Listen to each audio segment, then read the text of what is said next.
Seigneur, que ta grâce, seule ta grâce. Nous voulons instaurer un état de droit. Et dans un état de droit, il y a une justice indépendante. Ce n'est pas à l'individu Félix Tshisekedi de commencer à faire justice.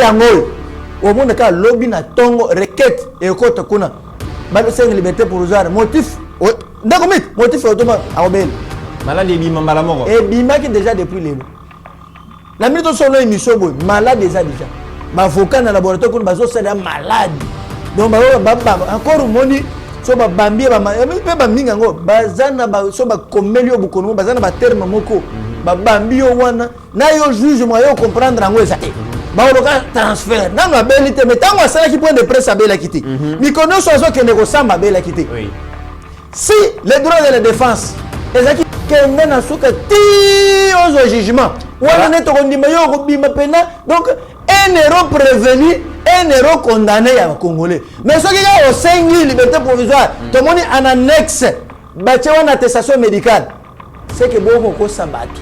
Voilà. Mais on a dit déjà que commandant lobi na tongo to sana yo o bo ka mbala moko aso bel o genou wana bandilis o ko za maladi ya pembe na yebishi yo landa pona ni makesha makamuna za la serenti na suka asenga liberté provisoire te asenga te akwa espete que za malade azele te juge à rendre décision wana ne akobima premier congolais oyo akote boloko akoya malade te.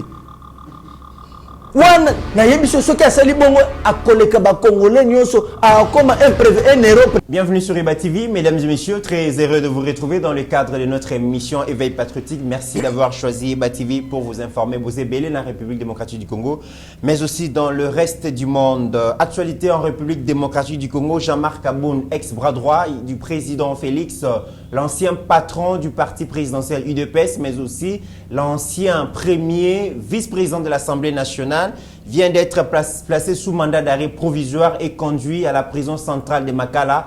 On en parle dans cette émission avec Maître Franck Kalolo. La deuxième partie de l'émission, mesdames et messieurs, nous allons parler de la lutte contre la corruption et l'écoulage des recettes dans le secteur et le transport, mais aussi une tracasserie des agents de l'ordre à la base des embouteillages na Kinshasa. Nous allons parler de cela. Wana Togoyamba Bongo, président, il y a Action pour la protection des chauffeurs taximens, les alliés associations. Bongo Togoyamba Bongo, président Guilain Mboma, Yepe Akoya Wana Pona Kobeti la biso masolo ya secteur ya transport. Bienvenue na Eba TV. Merci na Steve Ko de notre réalisateur pour le grand travail accompagné na Meshak Ochoudi. Maître Franck Kalolo, bonjour et bienvenue. Bien, mbote ne komite, mbote na ba Congolais nyonso ba kolanda biso partout dans le monde. Mbote na ba nyonso ba ko tosa mibe kwa mbote kate, to pesi ba mbote. Po ba yeba kesima mbote, mibe kwa mboka esengele tosama. Na suki lelo wana na mbote. Très bien. Alors, Jean-Marc Abound, ancien patron, il y a parti présidentiel UDPS, mais aussi ex-bras droit. Il y a président Félix, à Salaki, deux sorties médiatiques, Nakati, Alobaki Makambouébélé, et le lot Azali poursuivi pour, je vais lire un peu, poursuivi pour l'injure publique, imputation dommageable et puis offense au chef de l'État. Déjà, tout le monde a qui lettre à Liboso, Mbosso, président de l'Assemblée nationale, Babenga qui est pour Bayo Kaye sur PV Ndenge, règlement intérieur. Sengaki a se présenté qui était deuxièmement babenga qui est lobby aya qui peut les sous-souter à lobby à cautionner à accompagner bangote na messe noire basali pour bakangaye et les deux qui deuxième audition na parquet général prêt à cour à cassation Jean-Marc Abound vous allez comment on a déjà image Steve Konde azali kolakisa donc va placer sous mandat d'arrêt provisoire va accompagner bon en prison centrale ya Makala, yozali bongo maître avocat, expliquer biso procédure et zandengeni ba placer mutu sous mandat d'arrêt provisoire suite ya opération ekozala nini. Ndeko mythe ya yambo bayembo ka bayebete parquet général après la cour de cassation ezaka na cachote. Ezaka na boulevard na INSS. Cacho ezala kunte ezaka ba bureau. Ouais. Soki ba retenir kaka yo mabekuna ba placer sous mandat d'arrêt provisoire kaka ndenge na lobaka cacho ya parquet ezali prison. Ba tcho kono po atala ka yo bien malamu. Ndeko mythe omoni bato ebele na mboko yo bazola exemple à Yesu te. Yesu tango babengi epa Pilato batini la convocation akendaka ko répondre. Mais le fait ya koboya procédure na kati ya mboka net oko lancer défi na esika oyo yo au sale la musala, c'est un danger permanent. Tu ne peux pas être un représentant du peuple mais ozali modalité. Ndeko. Moi je crois que kozala bras droit ya mokonza mboka elingi ko l'accepter que webina nzungu banzungu nyoso mokonza mboka balamele fufu webia mote. Oui bien noté. Qui baon nyos baza pembeni ya mokonza mboka bakotangele biso nombre basanyo baza ezana cuisine ya mokonza mboka bayebite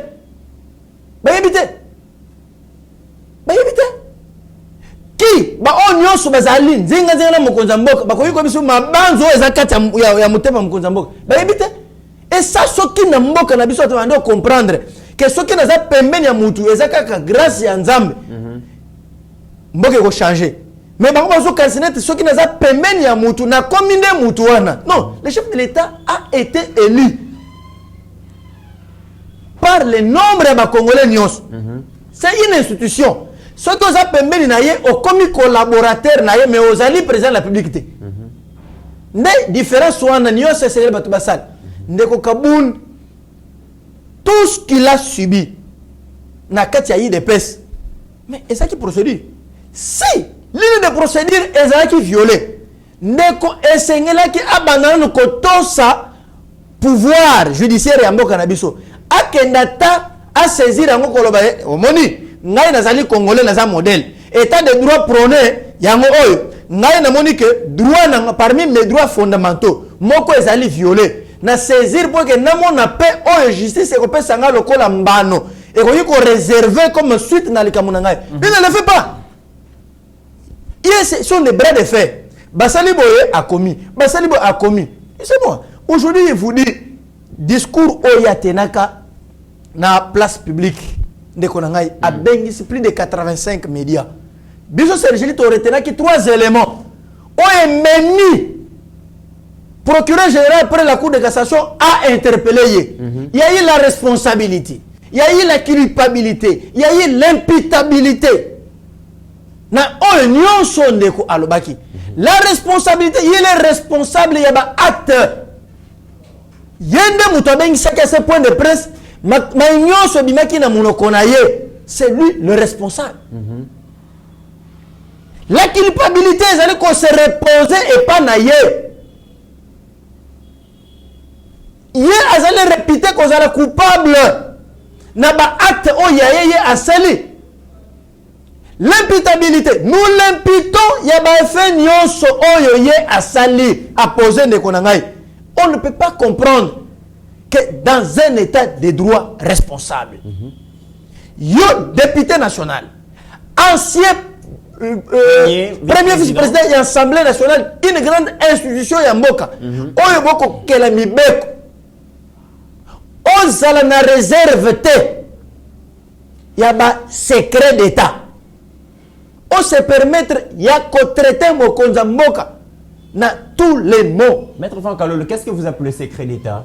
Non, le secret d'état, lorsque yo ozaki commis la gestion ya makambo ya mboka, ezana babilo ko muso ko ki kolobate. Na peso exemple la moké. C'est comme à la maison. Dans un foyer des enfants de Dieu, un foyer responsable. Ceux qui vont ko soit na boyena na mwasi na yo et qu'il y a l'apparition d'un visiteur, vous devez changer l'humeur. On est comme secret si ko yanda. Secret couple. Ya couple est-ce qu'on comme yanda.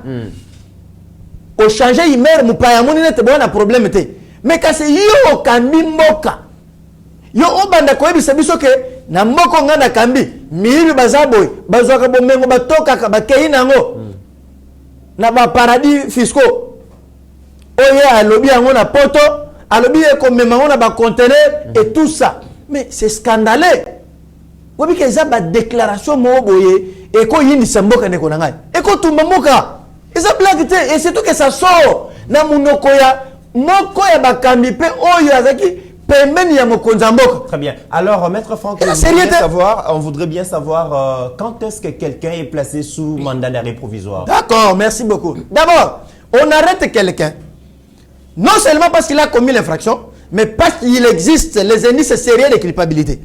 Après l'audition, Mukambi, procureur général, a trouvé un indice sérieux. Nakati ya ndeko Jean-Marc Kaboum na ba propos na ye amoni ke oyo lokole sisi na no banquette te ndeko oyo apesinga ba breche moko nzela moko boy ba ina kolandela zo mona ke akoki kozala responsable na azonga na ndako na yete nokite akoki kokima nokite akoki ko changer destination.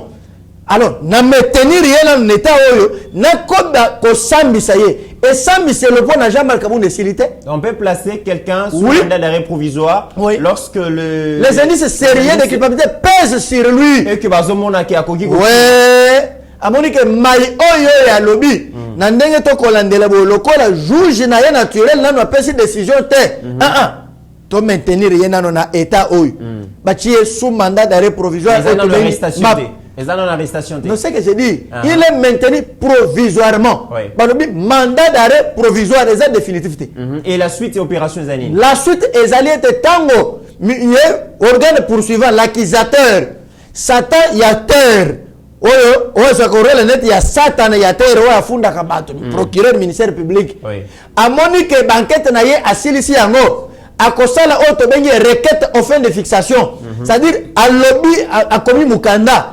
Atindali et pas juge naturel naye oya okende sikoyo ko samba na cour de cassation nesika juge naye azali kuna alobi juge ngana silisi makamuna ngayo na banda ko samisa ye na moni boye lokola ngana kondana kabato te lokola ngapenda kitaka bato te tala oyo ngana retenir na charge naye yango atini yango sikoyo et pas juge naye naturel ne asambisi ye wana elungo parquet général accueilli dans la cour de cassation. Mais le procureur général a reçu le thème a soutenir l'accusation pour yende à service qui est bandel. Satan, oya mabele, oya zali, joue procureur général, ministère public. A kolande la yeti mukolo yasuka. Très bien. Alors, Jean-Marc Kaboum a poursuivi pour les injures publiques, imputation dommageable et puis offense au chef de l'État. Quel risque finalement Jean-Marc Kaboum? Oui, si. Juge naturel a monique les faits retenus à sa charge pour lesquels Bazali Kolandelaye est établi. Yé à cause de Mbano. Eriangoy. Au monde cas, lobby na tongo requête et côte kuna. Balo c'est une liberté provisoire. Motif. D'accord, motif automa à obéir. Malade et bima malamoro. Et bima qui déjà depuis l'élo. La minute où son nom est Michel Boy, malade déjà. Ma avocat dans le laboratoire qu'on baso c'est malade. Donc encore moni so ba bambi ba pe ba minga ngo bazana ba so ba komelio bukono bazana ba terme moko ba bambi yo wana na yo juge mo yo comprendre ngo ezate ba loka transfert na ba belité mais tango asala ki point de presse abela kiti mi kono so zo kende ko samba bela kiti.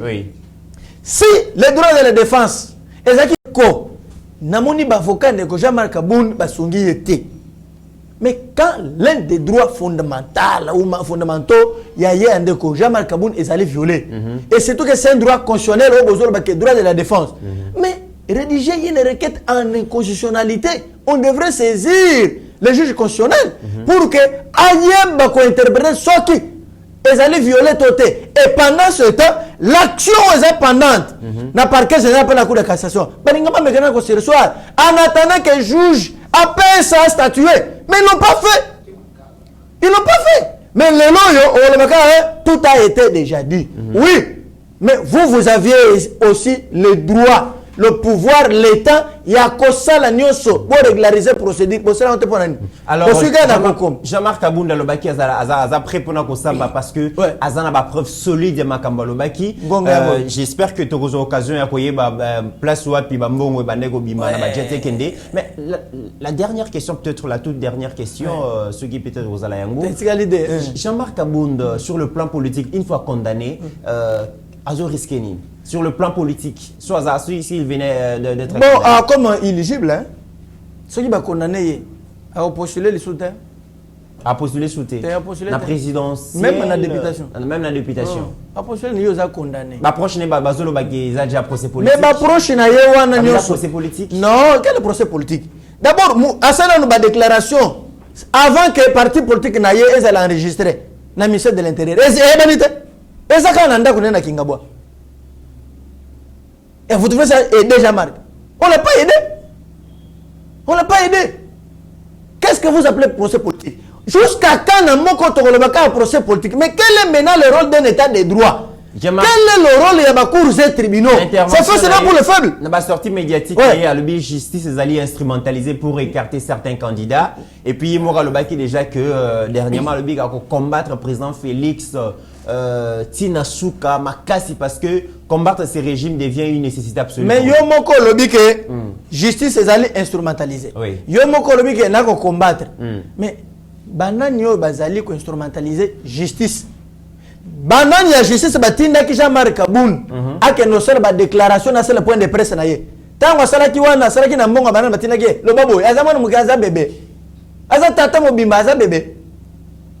Asa akambi makambo belé la kati mboka asali na ba sentiment na ye aza ko futa mbano na ye oya lobaki biso tozo zela kutu toyeba bisike kani misolo mboka ye ebombami pe mukolo banda ko kende na ngwana poni ya denosaka te azalaka wapi asa tala botin te Sergili to comme parti au moment to ya parti au procès biso ka toujours parti civil to ko se constituer parti civil na ba révélation ça ma casse na biso de commit. Mais il est serein dans ma vidéo de Steve Konazali avec ça Jean-Marc Aboundé serein na yebisio landa pona ni make Jean-Marc Aboundé ozala serein tina suka asenga liberté provisoire te asenga te akwa inspecteur que ça malade azela ti juge à rendre décision wala ni akobima premier congolais oyo akote boloko akoya malade te wana na yebiso soki asali bongo akoleka ba congolais nyonso akoma un héros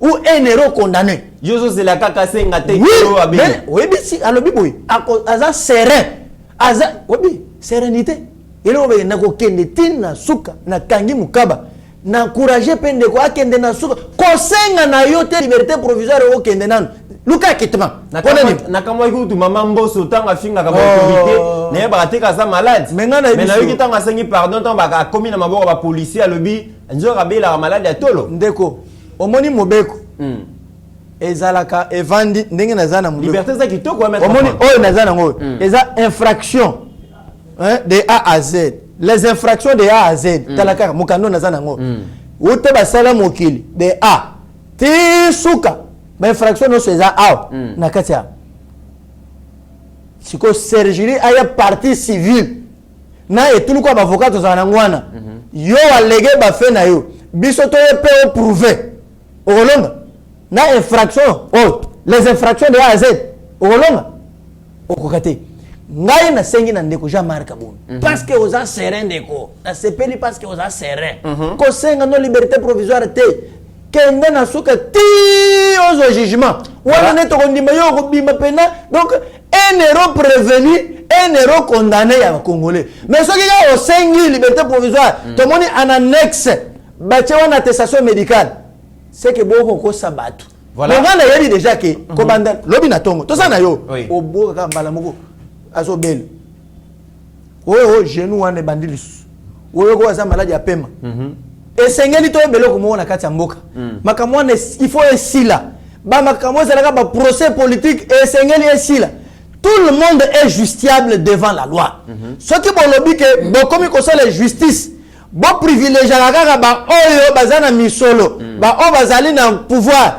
mais quid maintenant pour na ba citoyen congolais La justice doit frapper tout le monde. Très bien. Nous devons être responsables là-bas, acte na biso surtout. Ok. Mais na sengi na ndeko. A senga liberté provisoire te pour lui à serein. Et comme une nécessité à combattre le pouvoir. Le coup les a nécessité. Et ça la peine nécessité pour na yo au senga liberté provisoire. Votre conclusion, maître Franck? Omoni, votre malade. Bon mais que tombe malade. Bon ça bien mon santé. Na boyi makamwana bozo sala mabe na suka ngana beli. Soki o beli bako soigner yo. Bako tino na kancha chikuno ba soigner yo. Hôpital malonge comme na kancha ba soigner yo. Nyonso banda ko sili kaka aw. Poto tala nano tina suka. Et sengeli makambo changer na moko. L'état de droit, c'est arrêter aussi l'effort. Voilà. L'état de droit, c'est aussi que l'effort va comparaître. Liboso batu batika mabe va changer. Koganga, Kofinga, ce n'est pas ce que vous devez léguer à une nouvelle génération.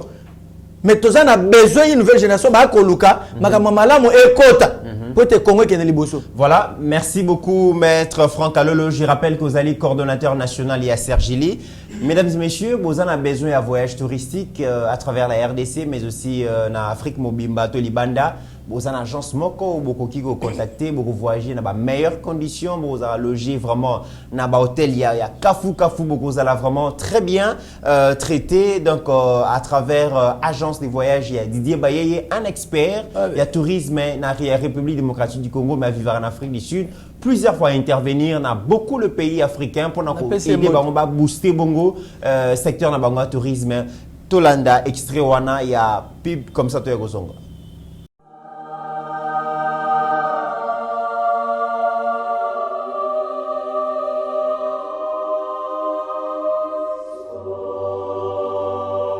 Savez-vous que le tourisme constitue un outil de développement pour plusieurs pays, développés ou même en voie de développement? La grande question qui se pose, c'est à quand l'épanouissement du tourisme en République démocratique du Congo?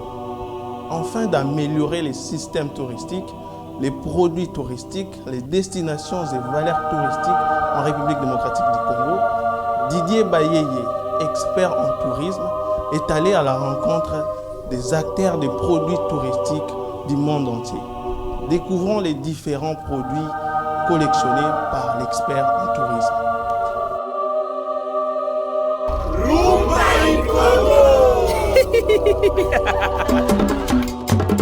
Nos services, conseils et accompagnement administratif et logistique pour les voyages, formation du personnel en tourisme et hôtellerie, consultation et coaching en tourisme, pour vos vacances, déplacements professionnels, voyages d'études, installation à l'étranger, rapatriement médical, Global Travel Expert vous propose un accompagnement adapté à vos besoins.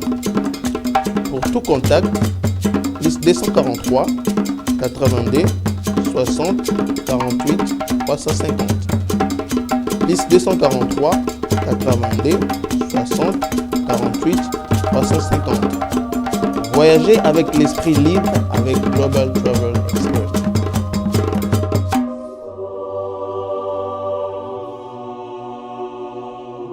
Retour sur le plateau, deuxième partie de l'émission. Mesdames et messieurs, la lutte contre la corruption, coulage des recettes dans le secteur. Il y a transport, boébi que tracasseries à la makasipe dans le secteur Rwanda. Agent de l'ordre, baza à la base, il y a embouteillage na Kinshasa, Toyoka Kayango. Le lot aujourd'hui, opportunité, il y a Koyamba Bongo, président, il y a action pour la protection des chauffeurs taximens, président Guilain Mboma.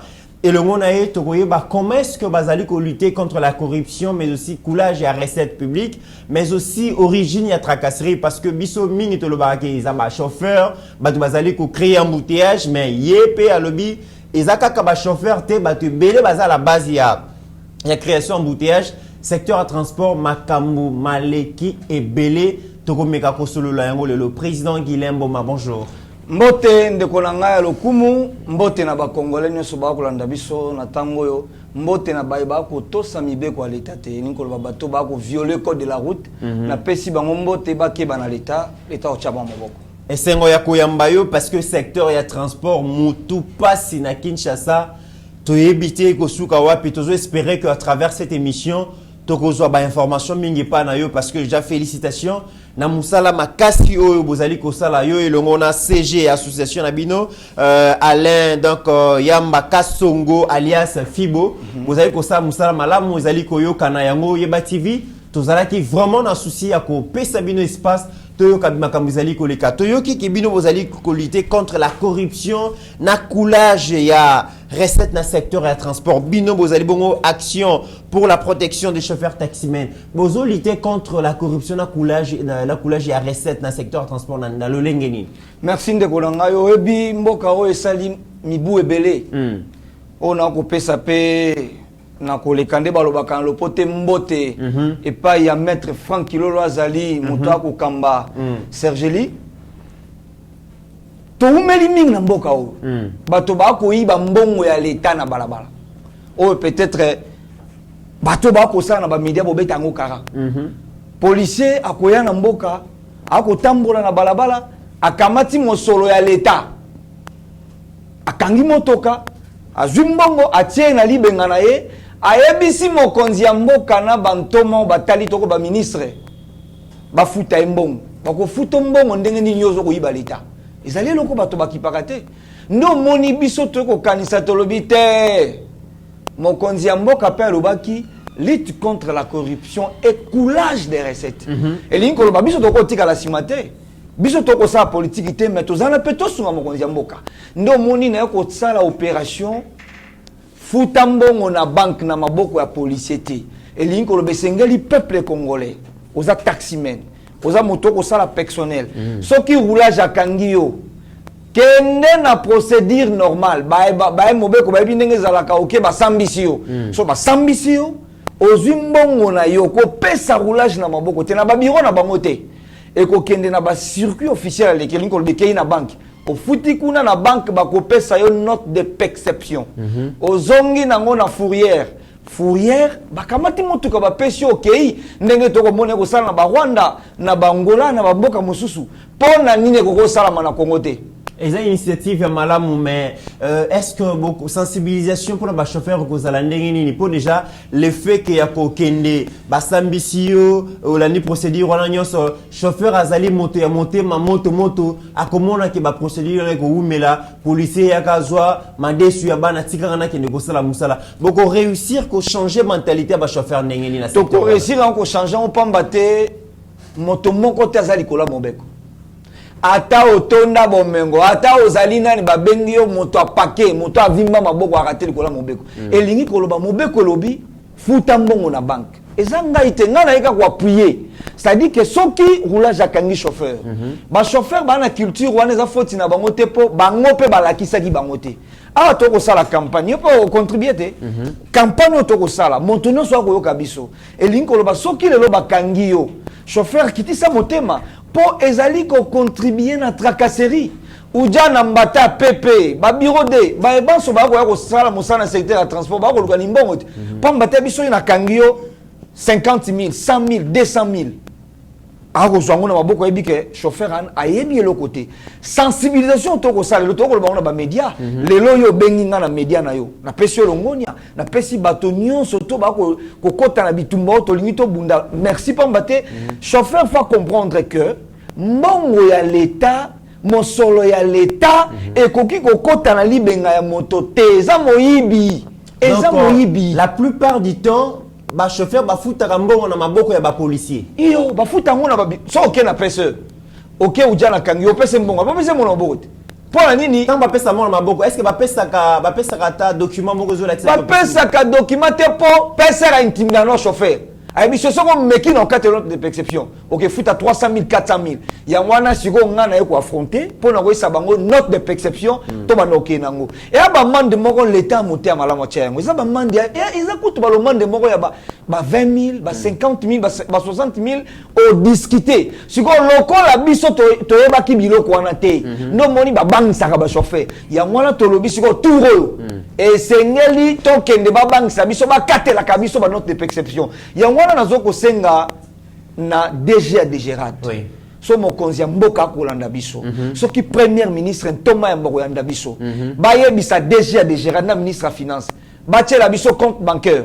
Eza makambo soni mboka Congo bato bazanga compte bancaire bako futa mbongo mais oza mboka eko sala soni ndeko pour ba chauffeur ezalité pour na ba chauffeur te pour na bato nyonso bako futa ba transactionnel ezate soki ezali na bi soki ezali je demande même et pas il y a maître Franck parce que bazali bato yo ba bata mobeko oui lokola ya azwaka babuku akobundela bato aya pe na secteur wana pamba te totika baventure mokonzi ya mboka akobunda biso mpe fo tobundisa ye tobunda te ke ye kaka bundi biso non fo tobunda ensemble na ye policier soki azwi mbongo atia libenga na ye abundisa chef de l'état. Mais est-ce que président Guilhem Mboma le secteur à transport pensez-vous vraiment que vous contribuer pour accroître les recettes à l'état ekosimba makasi ekosimba soki otie loboko lokolo benginga ekosimba soki premier ministre ayoki mbela ona kosenga bayebisi DG à DGRAD ndeko Mitterrand soki lobby omoni lobby toza déjà lobby que compte bancaire ezali okomona tous les conducteurs so bakangi okefuta mbongo na banque eliko bake roulage akozwa ndeko Mitterrand roulage akozwa ta différence akozwa soki omeki bakokanga yo okende kosamba na l'état ba magistrat ba ko ba procès ya mwana to ko fumela bango roulage ozwaki mbongo ya l'état bake bana no ba ko talonde ba ko sanctionner na télévision procès penda ba talis ayi ba mbongo ya l'état chauffeur yo pe soki ba kangi yo ekozana ba ozo futa mbongo et pas ya policier ba bana na yo ba ko tala procès na parquet de ba ko sanctionner pour nini moyibi ayi mbongo ya l'état ne to ko benda ba tumatoi to ko senga na bakami mboka ba tiela biso ba compte bancaire tokoki ko continuer na mboko bato bakoluka ba antivaleur te soki ozana posa ba antivaleur sala ngona ndako nona bana na omeko na balabala litate lelo zoko mona bato mingi bako critiquer mokonzi ya mboka mais soki yo oyibi mbongo ya l'état otie na poche na yo wana posa l'état futo combien mais sensibilisation au bandit depuis quand parce que tu oyibi que makasu entre ba policiers na ba gens qualifiés et bandit les lotés ça se porte très bien surtout na Kinshasa sensibilisation est-ce que déjà bandit ko porter ba fruit ezako porter ba fruit ya mwana za koloba na bandeli susu donc na bandeli ko senga na bakonzi ya mboka batiela biso compte bancaire ndeko Mitterrand na tomboli maboko na lapindai na koloba yango bakamba mboka so bakolokanga bayebake tokokitela DG ya DGRAD akomona population ba taximen bakokende ko réclamer na mboka Congo droit na bango ba futa mbongo na banque on va faire ça ndena na lobi boy soki bayoki te bakomona yango to kita pena na DGRAD kuna mokonzi ya mboka yoka ke batu bayo kosenga droit ba futa mbongo na banque mais ba compte bancaire ezati o mona ngote c'est anormal expliquez-nous ba chauffeur bazo gagner nini soki ba futi mbongo na banque ki na ba policier ba kosalisa mokonzi ya mboka tonga banzela omoni banzela yo zo koluka koloba awa batonga ngote soki mbongo kaka ya leta omoni mbongo kozwa na balabala soki bandi okota na banque mokonzi ya mboka kobimisa ngo bandi osalela biso balabala okotambola balabala ya kitoko de 1 bakotiela biso lotiliki minga ya balabala okolongwa ndeko Mitterrand toloba na eloko moke mboka ekoki kodevelope soki moto alongwe par exemple kananga ye Kinshasa akotisi fufu baimboka balei na balabala na bibalabala mais soki balabala wana mbongo na yango bino boko iba yango olingi bolo bala mokonzi mboka salani akende kozwa mbongo ya bato bakoluka na mini kuna tandis que biso na transport nous sommes capables ya kozwa mbongo ya transport batongi balabala kolongwa Kivu kino na Congo central kaka na mbongo ya secteur ya transport mais soki ba roulage ba ko yiba yango ba ujana ba ko yiba yango ba pepe ba ko yiba yango mokonzi mboka pe moko ba ndokata ba mbongo na bango donc chauffeur esengeli a contribuer na croissance ya recettes accroissement ya recettes ya l'état peut permettre que l'état a placé dans ba meilleures conditions a placé ba meilleures conditions a tonganzela a tshela biso lutiliki mabulu ekozala te lelo ba congolais ba kosala ba accident lelo ba makambo belé ezali pona nini balabala na biso ezali bien te po biso moko toko yiba l'état roulage yibi l'état ngai moko pe nazoko permettre que na pesa corruption pas roulage donc esengeli conscience ya biso mboko esengeli kende liboso esengeli kaka te bakende kotala bao ya likolo mais biso pe na se esengeli to contribuer na banzi na koleka na lobelo komoko lelo soki ministre a violé le code de la route lelo soki député a violé le code de la route. Les noms ceux qui taximènent a violé le code de la route. Est-ce que Zamboka va tuer ça? Et Zamboka va tuer ça la tête. Pambate, beaucoup tient mon konzial, Yamboka na difficulté. Mobutu alobaka boye. ngai moko mokonzi ya mboka na kokite c'est que bino ba soki botie maboko maboko bino bokotia et ko salisa mokonzi ya mboka yepe atonga mboka na ndenge esengeli. Très bien. Mesdames et messieurs, ezali kambuya ko kamwa eloko l'état ko kayi ko sala ba particulier ba komi ko senga yango ko senga. Eza pasi pe mawamingi komona ke ba chauffeur ba komi ko senga ke bo sunga biso to futa ka mbongo to kota mbongo na kesi ya l'état. Bo fungolela biso compte. Eza initiative oyo bango ba ko ko soite. Gouvernement ne ko sala yango. Mais tala ba tout changement ya mentalité et bandi na secteur ya transport autozomona action pour la protection des chauffeurs taximens ba changer mentalité ba lobby que affaire ya développement ya mboka ils ont concerné pe bango ba chauffeur au lieu bo finga rabiso au lieu bo chola rabiso biso tozwi initiative ya ko contribuer na trésor public pour que mboka kende liboso ça vraiment to encourager na sengi na maître Franck Kalolo Sergili Oyoki ndenge bandeko bazali kolela yo za na secteur wana ya droit secteur ya masolo ko sunga bango komela bango lettre aider bango ba koma lettre na de Girard et permettre bango bazwa bongo compte bancaire ko permettre ba futa mbongo na bango responsabilité à Sergili pe ya wana maître Franck Kalolo j'espère que ozali kolanda biso okosunga bongo ba chauffeur mais to kende tozonga pe mwana mboka Gilemboma secteur ya transport topesi longonya na bino topesi longonya na ba chauffeur o bazali ko yoka mbela na bino sensibilisation na bino to ko accompagner bino Yeba TV et kende liboso mais comportement pe ya ba chauffeur to kende tozonga mwana mboka eza pasi tozomona ndenge ba chauffeur na ba agent qualifié bazali ko ndombana na banzela ya Kinshasa ezalaka nini bino na ba roulage bowela nini ndeko na ngai na kosenga na honorable Mbosso Kodia basalisa biso boni mboka Congo kondo Mobutu atikela biso nouveau code de la route kino lelo na mboka oyo soki ofongoli buku ano komona ezali na signature koloto ya kondo Mobutu eza soni ba député na biso bakosani pamba te lelo jungle zo koleka na secteur ya transport ya lokwa balobaka ke na mboka ya bato bakotambola ba mpofo bato bakufa miso nzete nde ezalaka oyo eza kolakisa bango nzela. Au pays des aveugles, ce n'est que des bornes qui sont des rois. Tala ndenge toko tambola na ngumba Kinshasa. Ya kusala soni.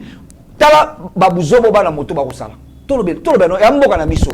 Mwana moto ako tambola atosina mobe kwa nzela teme. Soki asali mabe atumbi eloko moto. Eza grave. Est-ce que eza ba bavure très grave. On peut tolérer des choses pareilles.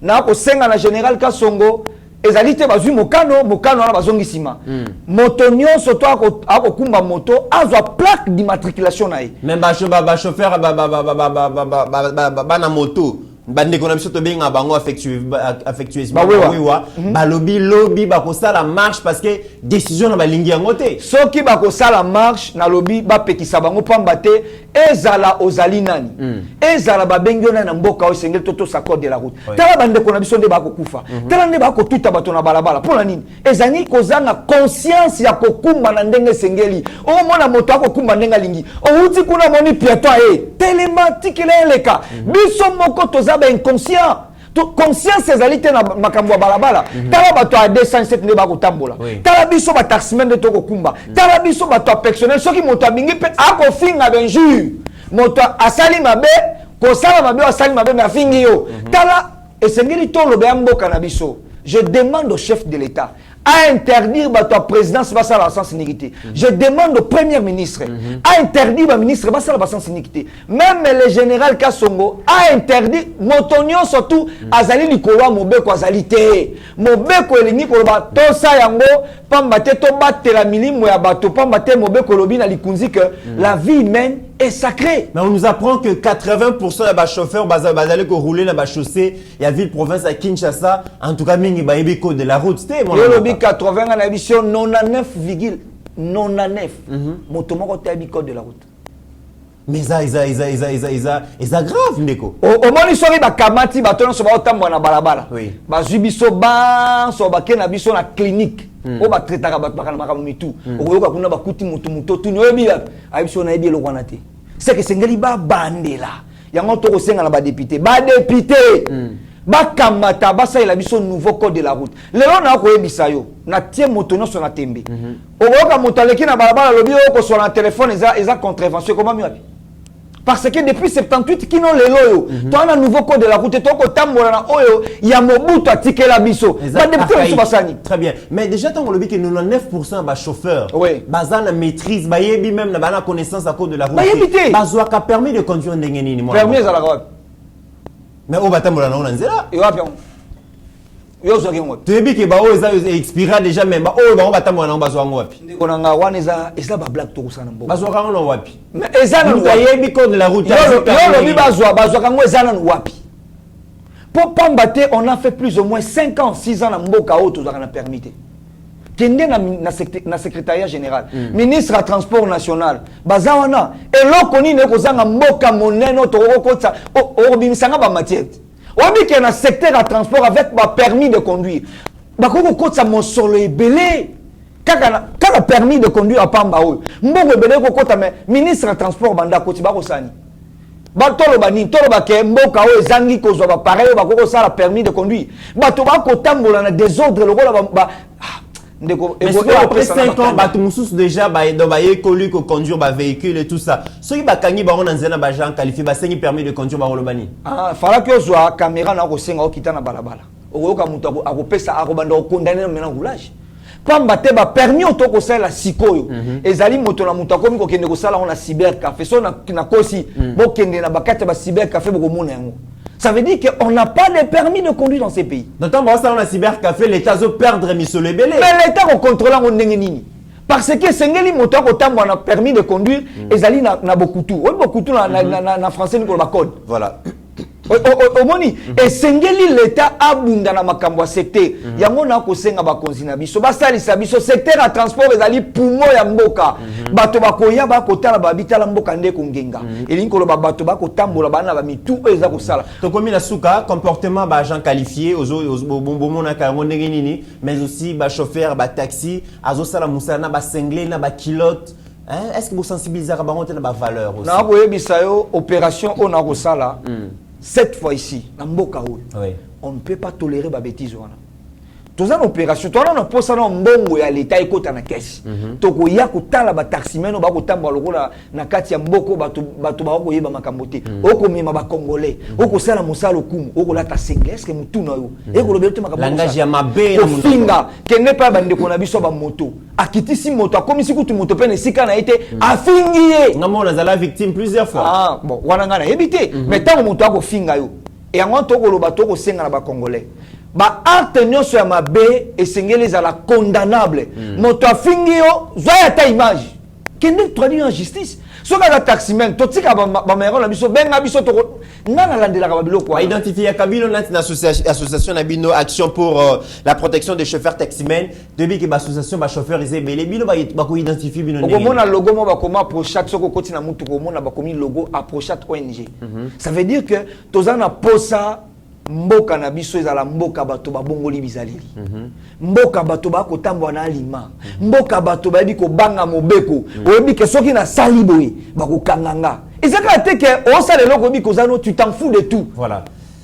Mesdames et messieurs, nous sommes arrivés à la fin de cette émission. Secteur et transport, secteur ya makambo ebele, tokozongi la bango avec beaucoup d'ampleur, beaucoup de motivation, beaucoup de détermination parce que les alliés secteurs, les alliés comme misape banambo comme accident et circulation, eza ebele parce que la méconnaissance à cause de la route, gens qualifiés, alliés pécosé méconduire par moment, donc désordre surtout bande konabiso ou en tout cas tokomi na jungle awa moyen au conduire véhicule na Kinshasa zate parce que tout type batumbi mutuka na yo et ça malamu te tokozongi la bino mais encore nos sincères félicitations na action pour la protection des chauffeurs taximen parce que initiative bozu eza malamu sensibilisation ba chauffeurs na ba valeur eza malamu lutter contre la corruption la coulage et la recette dans le secteur transport eza une très bonne chose. Nous espérons que beaucoup réussir na lourde responsabilité, lourde charge bozui. Merci beaucoup président Guilhem Boma, merci na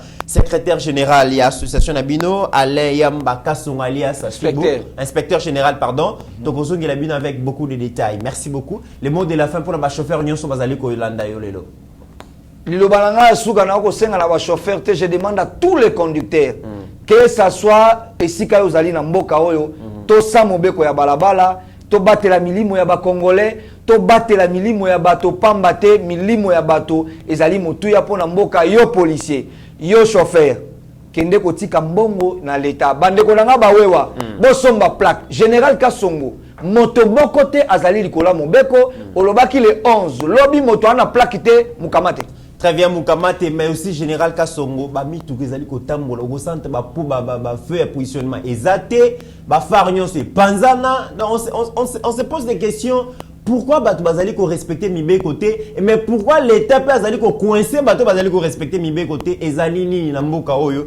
Tokosong avec beaucoup de détails na Mikolo Koya. Merci mesdames et messieurs, na Steve Kondé notre réalisateur accompagné de ces deux assistants Meshak et puis Mike. Merci na maître Franck Alolo azali jana studio ayoki pe yaye message. Merci Nabi Nyonso Oyo Bolandaka Yeba TV chaque jour. N'oublions jamais, mesdames et messieurs, que la RDC reste plus grande que la somme de nos ambitions individuelles.